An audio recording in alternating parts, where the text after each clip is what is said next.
Уважаемый Рамиль Гениатович, уважаемые члены президиума и участники нашей конференции, позвольте озвучить режим дальнейшей работы сегодняшней конференции. С 12 до 13 часов у нас обед. С 13 до 14:30 часов пройдут работа секционные заседания. Секция первая «Психолого-педагогическое сопровождение субъектов образования в условиях ведения и реализации руководственного поколения» пройдет в аудитории 207. Также секция вторая «Психолого-педагогическое сопровождение детей дошкольного возраста» в аудитории 209. Секция третья в аудитории 310 «Практическая психология в системе общеобразовательной школы».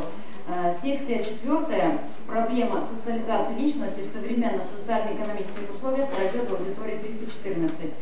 Также работа творческих мастерских у нас запланирована с 14:30 до 16:00. Первый мастер-класс пройдет в аудитории 207 «Я брендинг психолога».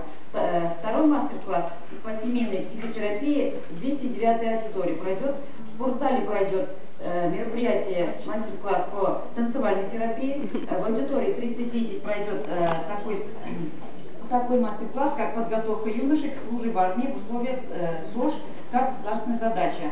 Также в 314 аудитории мастер-класс под названием «Формирование ассертивного поведения детей дошкольного возраста» в рамках «Игротека для всех». И мы соберемся в актовом зале в 16:00 часов для подведения итогов конференции. У вас имеются рекомендации. Пожалуйста, в ходе конференции производите соответствующие записи, и вы озвучите это уже при подведении итогов. Удачной работы!